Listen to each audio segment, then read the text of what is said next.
رسولا منكم يتلو عليكم آياتنا ويزكيكم ويعلمكم الكتاب والحكمة ويعلمكم ما لم تكونوا تعلمون فاذكروني أذكركم واشکروا لی ولا تکفرون۔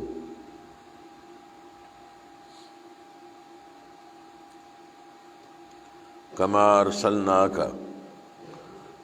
ارسلنا جس طرح ہم نے بھیجا فیکم تم میں رسولاً ایک رسول منکم تم ہی میں سے ہے یتلو علیکم وہ تلاوت کرتا ہے تم پر آیاتنا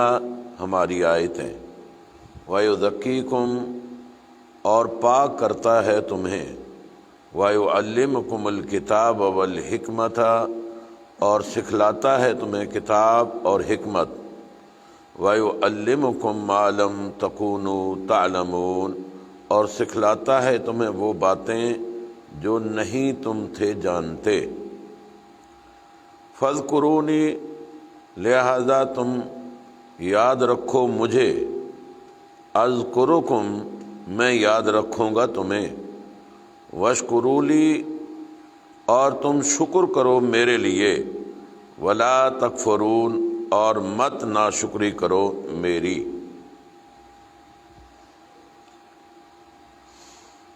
یہاں پر اللہ رب العزت اس نعمت عظمیٰ کا ذکر فرما رہے ہیں جو اس کائنات میں اللہ کی سب سے بڑی نعمت ہے۔ وہ نعمت جناب محمد کریم صلی اللہ علیہ وسلم کی ختم نبوت ہے کہ اللہ رب العزت سے حضرت ابراہیم علیہ السلام نے دعا کی تھی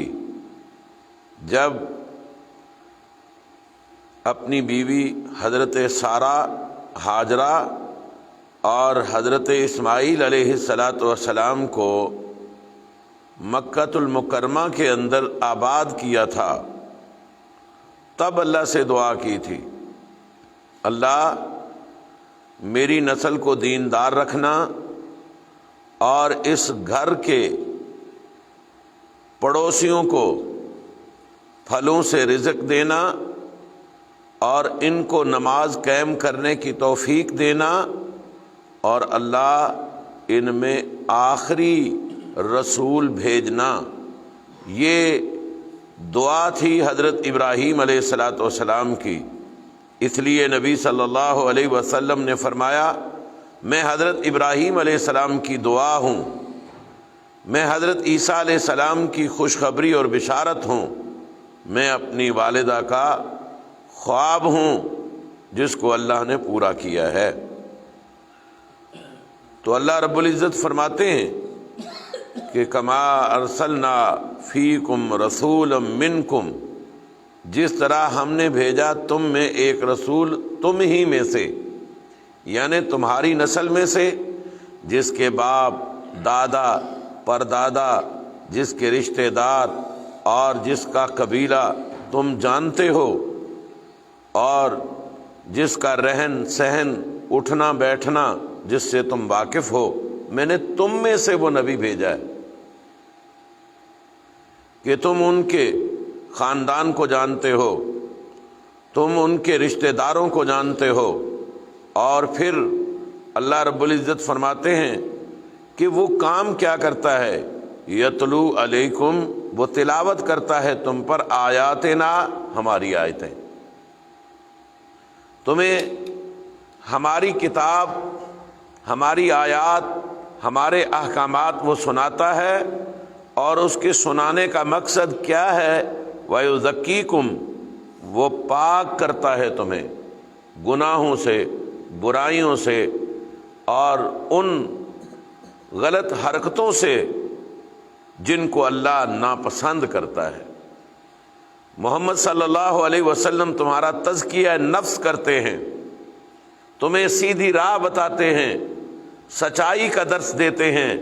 رزق حلال کا درس دیتے ہیں، عدل و انصاف کا درس دیتے ہیں اور اخلاق کے اعلیٰ مقام کا جو ہے درس دیتے ہیں۔ وَيُعَلِّمُكُمُ الْكِتَابَ وَالْحِكْمَةَ، اور وہ سکھلاتے ہیں تمہیں کتاب یعنی قرآن مجید، وَالْحِكْمَةَ اور حکمت۔ کتاب سے مراد قرآن مجید ہے، الف لام میم ذالک الکتاب لا ریب فیہ ھدی للمتقین، اور حکمت سے مراد نبی صلی اللہ علیہ وسلم کا فہم، آپ کی دانائی، آپ کا عقل، آپ کا دینی فہم، اور دین کا فہم اللہ کا بہت بڑا انعام ہے۔ من یرد اللہ خیرا یفقہہ فی الدین، اللہ جس بندے پر اپنا فضل و کرم چاہتے ہیں اسے دین کی سمجھ عطا فرما دیتے ہیں۔ اور آگے اللہ فرماتے ہیں وَيُعَلِّمُكُمْ مَا لَمْ تَكُونُوا تَعْلَمُونَ، اور وہ سکھلاتا ہے تمہیں وہ باتیں جو تم نہیں جانتے، یعنی کہ جہالت تھی، بے خبری تھی، اللہ کی معرفت نہیں تھی، اللہ کی پہچان نہیں تھی، اور اللہ رب العزت کو وہ جانتے نہیں تھے، جاہل تھے۔ محمد صلی اللہ علیہ وسلم نے انہیں دین کی تعلیم دی، اللہ نے ان کے سینوں کو روشن کر دیا۔ تو اسی طرح شاہ حبشہ کے پاس جب اللہ کے نبی صلی اللہ علیہ وسلم کی جماعت کے کچھ لوگ ہجرت کر کے گئے تو پیچھے سے مشرکین مکہ نے اپنا ایک وفد بھیجا کہ ان کو کسی طریقے کے ساتھ وہاں سے واپس لایا جائے اور پھر سے ان کو ظلم و جبر کا شکار کیا جائے۔ تو وہاں پر اللہ کے نبی صلی اللہ علیہ وسلم کے صحابہ کو شاہ حبشہ نے اپنے دربار میں طلب کیا، ان سے پوچھا کہ ہاں تمہارا دین کیا ہے؟ تو حضرت جعفر رضی اللہ تعالی عنہ نے وہاں کھڑے ہو کر کے تقریر کی اور اپنا موقف پیش کیا، کہا ہم جاہل تھے، ہم مردار کھا جاتے تھے، ہمیں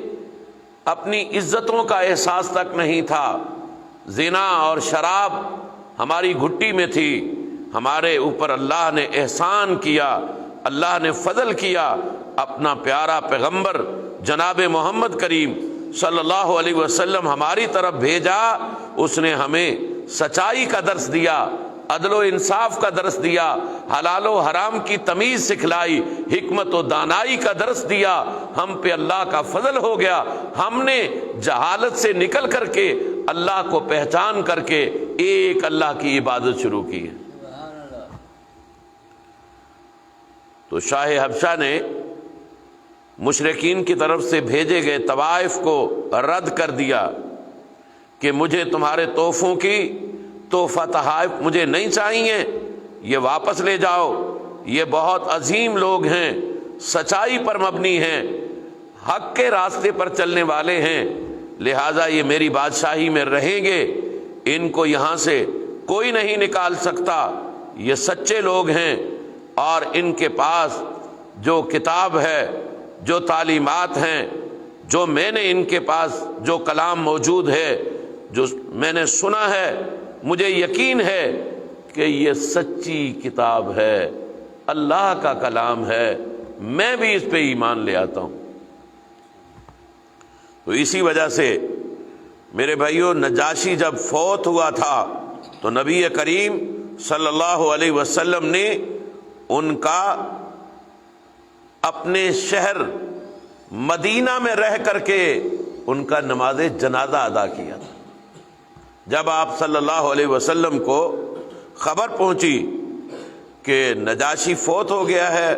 تو آپ صلی اللہ علیہ وسلم نے اپنی جماعت کو جمع کیا، لوگوں کو اکٹھا کیا اور ان کا غیبانہ نماز جنازہ مدینۃ المنورہ کے اندر ادا کیا۔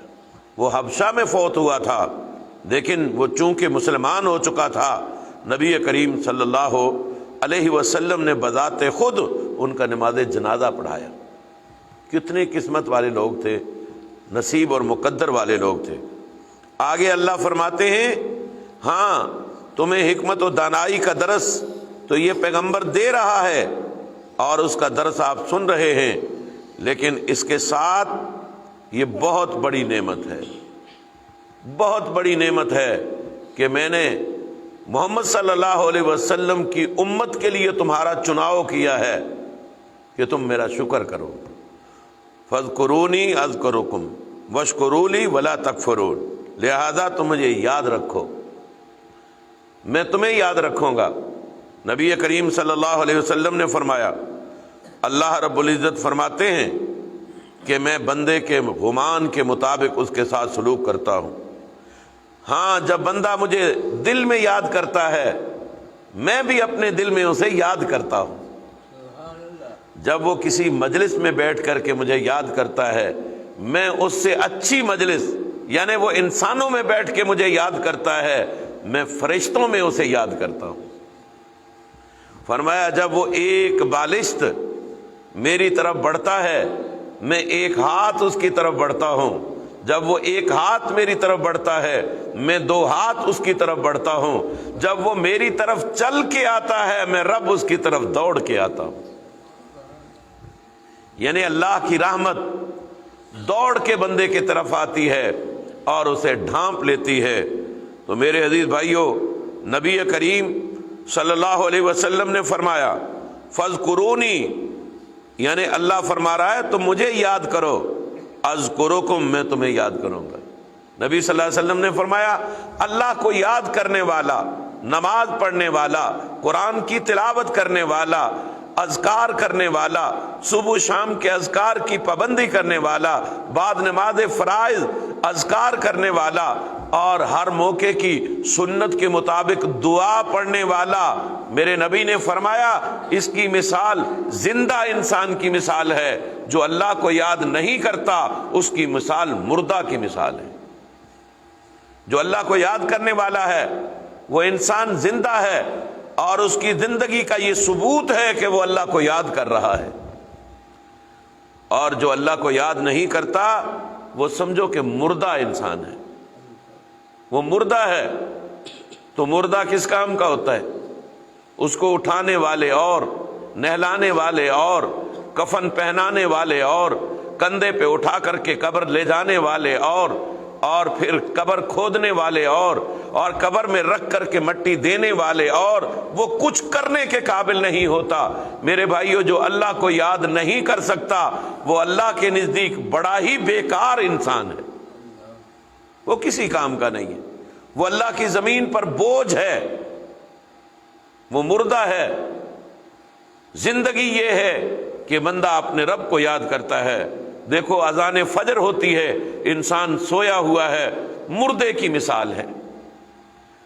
حیا علی الصلاۃ، آواز لگ رہی ہے، آؤ نماز کی طرف۔ حیا علی الفلاح، آؤ کامیابی کی طرف۔ اور آواز کس کی طرف سے ہے؟ اللہ اکبر، اللہ اکبر، اللہ سب سے بڑا ہے، اللہ سب سے بڑا ہے۔ یہ ساری کائنات اللہ کا ملک ہے، یہ ساری کائنات میرے رب کی مٹھی میں ہے۔ یہ زمین بھی، یہ آسمان بھی، یہ سورج بھی، یہ چاند بھی، یہ ستارے بھی، یہ سمندر بھی، یہ ساری کائنات میرے رب کی مٹھی کے اندر ہے۔ وسع کرسیہ السماوات والارض، اللہ کی کرسی تو اس کائنات سے وسیع ہے، زمین و آسمان سے بڑی ہے، اور یہ کرسی اللہ کے عرش پر ہے، اللہ اپنے عرش پر ہے، اور ساری کائنات میرے رب کی مٹھی کے اندر ہے۔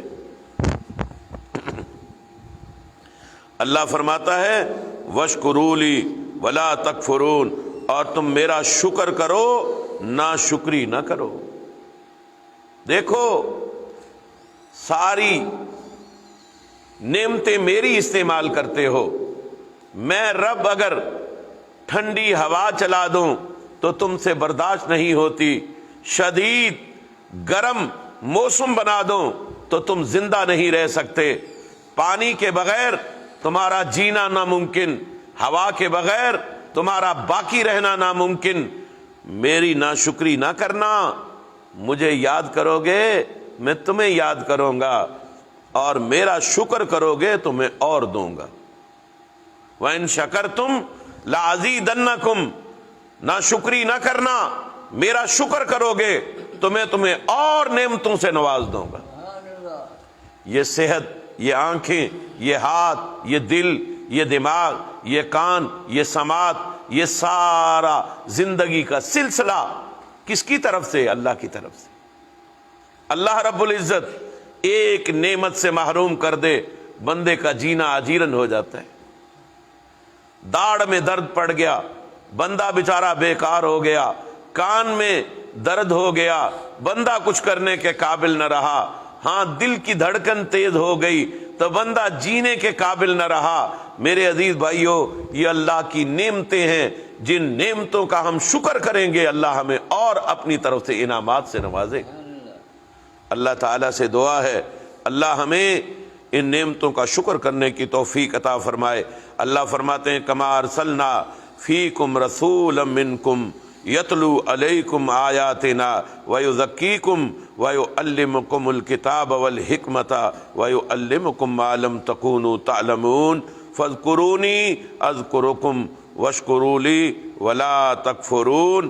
فرمایا جس طرح ہم نے بھیجا تم میں ایک رسول، تم ہی میں سے، وہ تلاوت کرتا ہے تم پر ہماری آیتیں اور پاک کرتا ہے تمہیں اور سکھلاتا ہے تمہیں کتاب اور حکمت، اور سکھلاتا ہے تمہیں وہ باتیں جو نہیں تم تھے جانتے،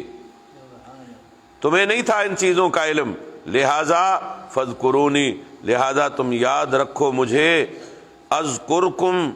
میں یاد رکھوں گا تمہیں، واشکروا لی، اور تم شکر کرو میرا، ولا تکفرون، اور نہ شکری کرو میری،